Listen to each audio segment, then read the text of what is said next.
여러분들이 안녕하십니까. 제 이름은 스타보다 워더인데 세종 소사이어티의 설립자하고 회장입니다. 그리고 한국 친구들이 저를 원성태라고 부르는데요. 또한 제가 여러분들한테 세종 소사이어티에 대해서 다 말하고 싶습니다.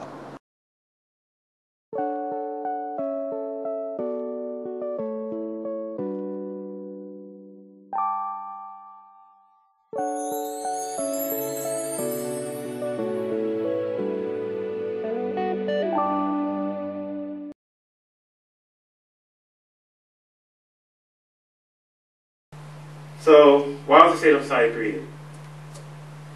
One of the reasons when I studied here in DC, I was kind of a little bit perturbed with the events that were held here in DC in terms of the events on Korea.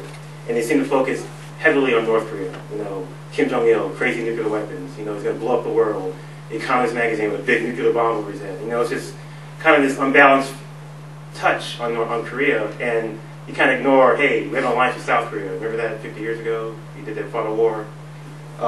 So I kind of that was one of the reasons I started this. And the other reason was I felt there was a lack of emphasis on the next generation of Korea specialists.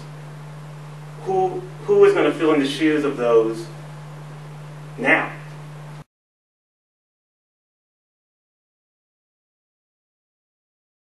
One reason that was because I studied information technology at the Georgia Institute of Technology in Atlanta, Georgia, where I grew up. And I was doing this random research, and I wasn't even looking up for an article about Korea. And I read this article about how Korea was advanced in information technology, becoming a knowledge society, advanced handsets, electronic devices, and cell phones, television sets. These are things that interested me because I was a technology guy, and Korea seemed to be at the forefront of technology. So I wanted to pursue that, and I wanted to study more about that. So I studied Korea, and I wondered, like, how did this country get to be, how did it rise out of the ashes of the Korean War to where it is today? From zero to the 11th trading nation in the world. This was something I kind of merged with my interest in economics and how Korea became this model for developing countries to become an advanced nation.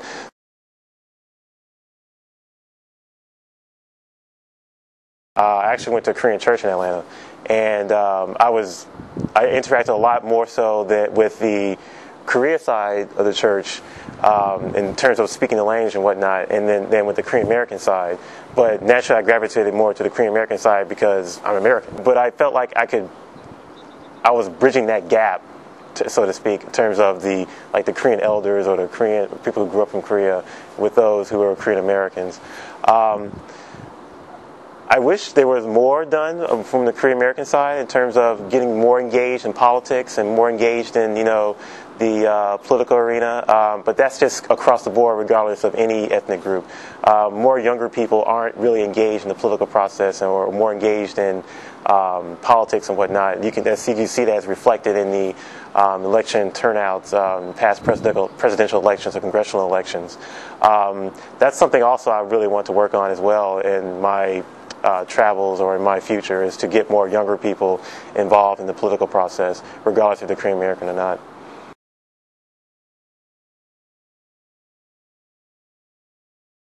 I got into the movies, I got into the music, I watched TV shows. That was my entry.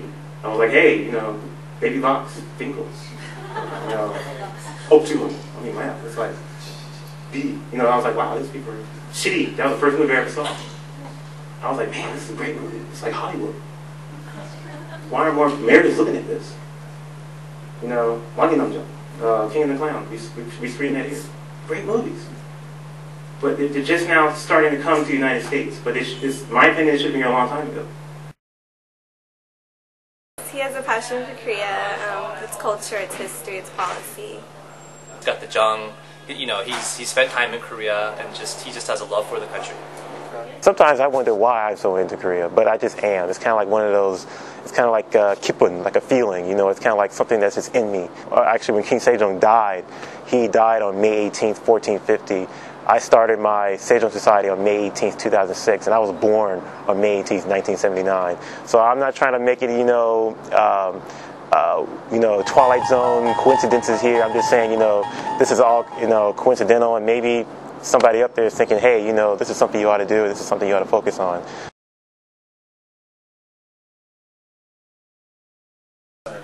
He's a great leader because he's Korean at heart, but he's also very inclusive of all people, which is great for an organization like ours.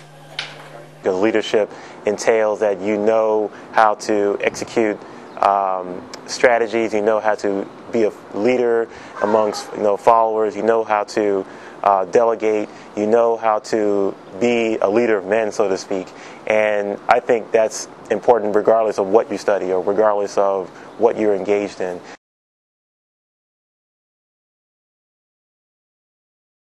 In Atlanta, Georgia, where I'm from, where I learned all about Korea, I was irritated because I couldn't find a teacher. I was like, whatever, I'm going to do it myself. So I did it. And I got more training here at Johns Hopkins SAIS. One of the first persons here to take it and get an advanced score for speaking since Dr. Michael Green, who took it here at Johns Hopkins SAIS, which is like 10, 12 years ago, 13 years ago, a long time. Because there were no Korean studies there. I was one of the first persons to come here and say, hey, I like Korean, I want to study it more. This is something I'm really passionate about. Can we do it? And they're like, wow, yeah, let's do it. I received a grant from a fellowship, actually, from the U.S. Department of State, and one of my duties as an intern was to intern at the U.S. at a embassy overseas. And Korea was actually, I was requested to come to Korea because they realized they knew I had a Korean language background. All the signs are written in Korean. It was like, oh wow, I know what that means. I could read it, and I interacted with the people there. And I've realized that if I didn't have my Korean language skills, I probably wouldn't have gotten as far as I did while I was there. And I think that's important, especially in what I'm doing with the Sejong Society, is to get people to learn the language. Because once you learn the language, you can understand the people, you can understand the culture.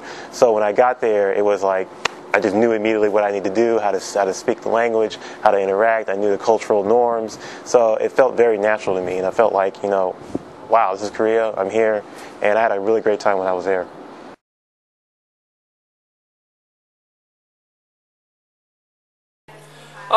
I believe that what he's done the most is that he's used his skills as a public diplomacy officer and also just his personality to be able to bring people together from all different stripes, of all different ethnicities, of all different jobs, of all different ages to come together toward a common goal, which is just to promote understanding of U.S.-Korea relations and the Korean Peninsula.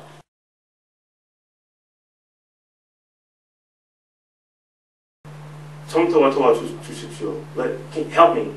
me help you become the specialist that you want to be. Help me help you build this organization that I set forth here in D.C.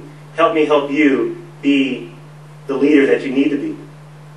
Not in the private sector, in the public sector, anywhere you want to be. Help me help you do that. So, good. That's the end. 여러분들이 안녕히 계세요.